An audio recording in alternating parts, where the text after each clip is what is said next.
Hello friends, this is a part 3 video of AM modulation. So in our previous video we were discussing about modulation index. So this is a continuation of that. So in this given example we have modulation index which is approximately equal to 0. So in this case let us assume my amplitude of message signal is 2 volt and amplitude of carrier signal is 40 volt, so that the modulation index is 0.05, which is literally equal to 0. And you can see in the example signal there is no modulation happened, only I can have the carrier, but a very small curve is taken at the message side. Okay, so your carrier signal is taking very small or a very limited shape of your message signal, which means that it is going to have a very low level of modulation or under modulation. Here I can say, even if you are going to increase the modulation index, decrease the modulation index further, then I would like to say the modulation will be like 0. So there is no modulation happen to this particular signal. Okay, so this kind of modulation is called under modulation. So if modulation index is less than 1, or if it tends to or close to 0, then I can say if it is 0 then there is no modulation. Then your value is, as your modulation index value goes down, then your signal will become under modulated signal. And this diagram shows modulation index which is greater than 1, or otherwise it is called as a over modulation scenario. And you can see when you increase the amplitude of your message signal which is greater, and your amplitude of the carrier signal is lesser. Okay, it means what?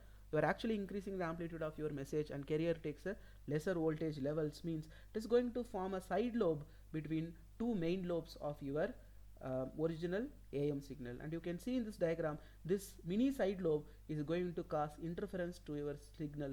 At the worst case scenario, your signal gets splattered. Okay, so this scenario is called as over modulation. And modulation depth. So your modulation index is otherwise known as modulation depth. Okay, we'll see how to calculate K from a given amplitude modulated signal. So you refer to this diagram. This diagram shows the amplitude modulated signal, and you can find out in this scenario, right? You can find out A max. A max is nothing but peak to peak maximum amplitude, and AC is nothing but carrier amplitude, and AM is nothing but the difference between your A max and AC, and A min is going to be the minimum portion of your amplitude modulated signal, or minimum voltage portion of your amplitude modulated signal.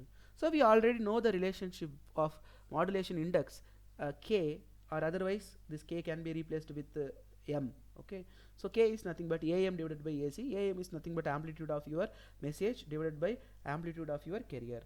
So 2A max is given by 2 AC plus 2 AM. In this particular given diagram, we are going to calculate 2 A max. Okay, so 2 A max is nothing but 2 times AC, right, which is nothing but amplitude of your carrier, plus 2 times AM, which is nothing but the difference.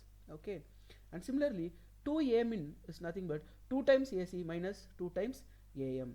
So 2 times AC is nothing but 2 times your carrier amplitude minus the difference amplitude. Okay, so as we know, K is nothing but AM divided by AC, which is nothing but 2 times A max minus 2 times A min divided by 2 times A max plus 2 times A minimum. Okay, so if you solve this, what I will be getting here is A max minus A minimum divided by AC, because 2 times A max plus 2 times A minimum is going to be the AC.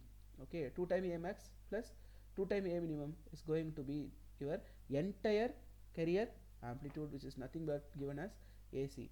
So A max minus A minimum is nothing but obviously it is AM.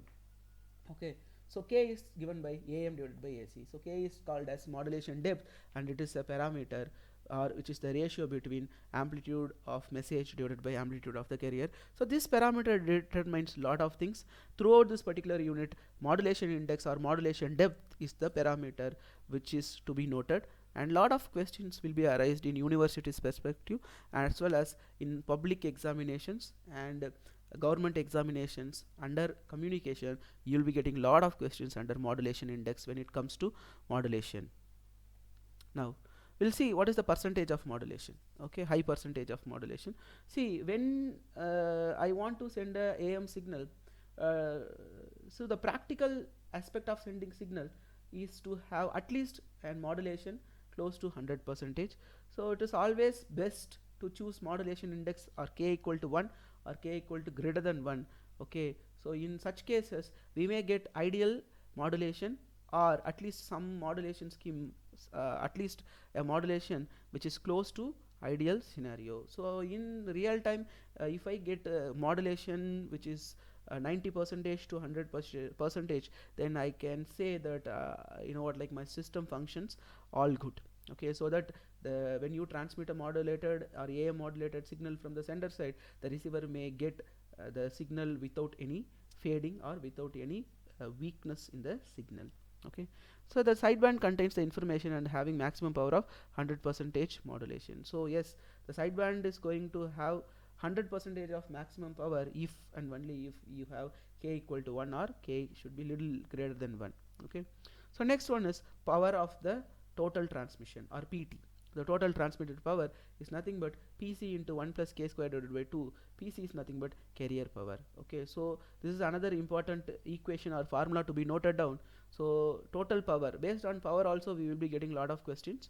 So the total power PT is given by PC of 1 plus k square divided by 2. So your entire PT is going to dependent on the power of carrier and the modulation index. Okay, I already told very clearly that we are not actually going to transmit your carrier, we are taking the shape of the carrier, right? So it is like we are superimposing. Okay, so in such case, to calculate the total power, definitely there is no fraction or there is no component of message in this particular equation. You can take a look at this. So PT is given by the power of carrier of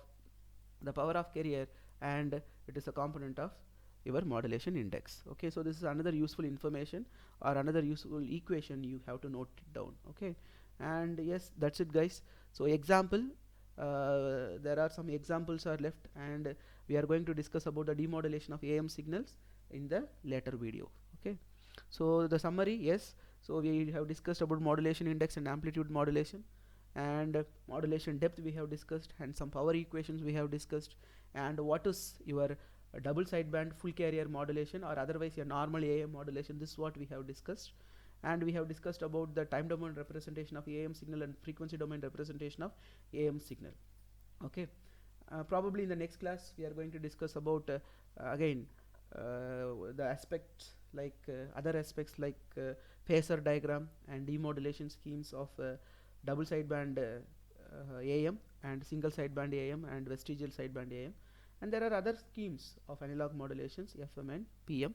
So yes guys, with this AM is over, so the other topics we can have another video. Thank you.